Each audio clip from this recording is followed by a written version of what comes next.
আজকে তোমাদের আমি একটা চাল কুমড়োর রেসিপি করে দেখাবো। তোমরা তো চাল কুমড়োর অনেক রকম রেসিপি খেয়েছো। আজকে আমি চাল কুমড়ো আর ছানা দিয়ে একটা রেসিপি করে দেখাবো, একদম নতুন ধরনের রেসিপি। আমি চাল কুমড়োটাকে আগে কেটে নেব। চাল কুমড়োটা আমি কেটে নিচ্ছি।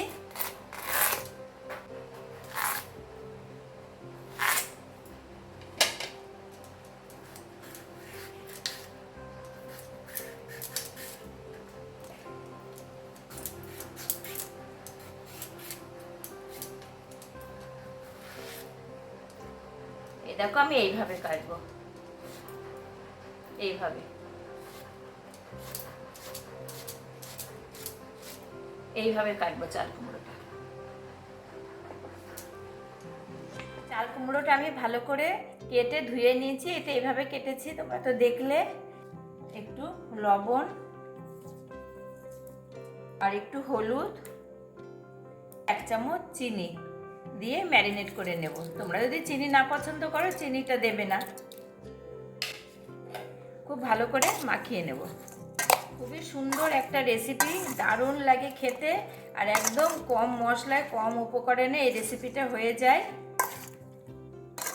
ভালো করে মাখানো হয়ে গেছে, এবার আমি একটুখানি ঢাকা দিয়ে রেখে দিচ্ছি। আমি 2 চামচ পোস্ত জল ছাড়া গুঁড়ো করে নেব। কোনো জল ব্যবহার করব না, এমনি শুকনো গুঁড়ো করে নেব। এ দেখো পোস্তটা আমি জল ছাড়া এভাবে গুঁড়ো করে নিয়েছি।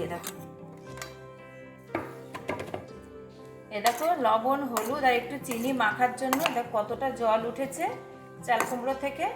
এবার আমি জলটা চিপে চিপে নেব। জল শুদ্ধ একদম রান্না করব না, একটা পাত্রে তুলে নেব এইভাবে।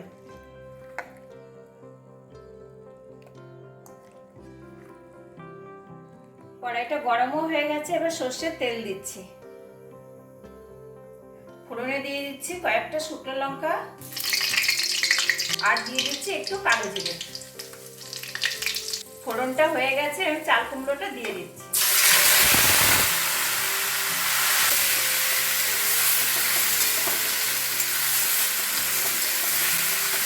সম্পূর্ণ একটা নিরামিষ রেসিপি, এটার মধ্যে কোনো পেঁয়াজ রসুন পড়বে না, একদম নিরামিষ রেসিপি। নিরামিষ দিনে খুব ভালো লাগে খেতে। আমি কিছুক্ষণ ঢাকা দিয়ে দেবো।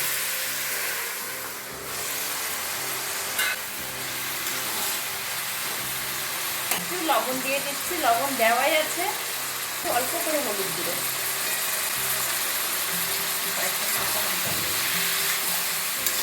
কয়েকটা চেরা কাঁচা লঙ্কা দিয়ে দিচ্ছি। আমি এবার ঢাকা দেবো। ঢাকা তুলে নিচ্ছি।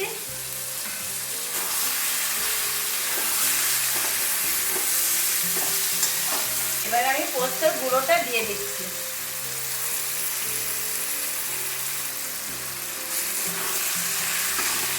দারুণ লাগে খেতে এই নিরামিষ রেসিপিটা, নিরামিষ দিলে দুর্দান্ত লাগে। এই ছানাটাও আমি দিয়ে দিচ্ছি।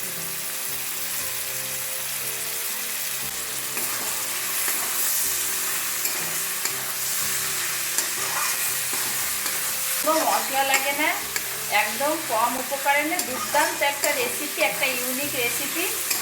এবার ঢাকা দিয়ে দিয়ে আমি রান্না করব। আর একটু ঢেকে দিচ্ছি, দিয়ে গ্যাসটা সিম করে দিচ্ছি। ঢাকাটা তুলে নিচ্ছি।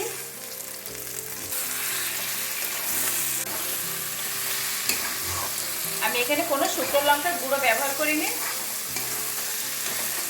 চেরা কাঁচা লঙ্কা দিয়েই, তাই কতটা সুন্দর কালার এসছে। আমি আর কিছুক্ষণ ঢেকে নামিয়ে দেব।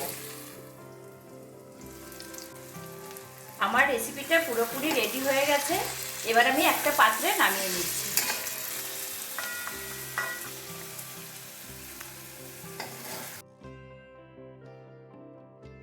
ছানা দিয়ে চাল কুমড়োর রেসিপিটা কত সুন্দরভাবে আমি বানিয়ে ফেললাম। সম্পূর্ণ একটা নিরামিষ রেসিপি, একদম একটা ইউনিক রেসিপি। তোমরা কিন্তু অবশ্যই, এখন চাল কুমড়োর সিজন, তোমরা কিন্তু অবশ্যই এই ধরনের রেসিপি নিরামিষ দিনে বানাতে পারো। আর কোনো কিচ্ছু লাগবে না, এটা রুটি, ভাত, পরোটা যা কিছুর সাথে খাবে, সব কিছুর সাথেই ভালো লাগবে। অবশ্যই বানিয়ে আমাকে জানাবে। আর আমার এই রেসিপিটা তোমাদের যদি ভালো লেগে থাকে তাহলে অবশ্যই অবশ্যই আমার চ্যানেলটি সাবস্ক্রাইব করে দিও, আর লাইক শেয়ার তো করবেই। আর যারা নতুন বন্ধু আছে অবশ্যই আমার চ্যানেলে এসে আমার চ্যানেলটি সাবস্ক্রাইব করে দিও।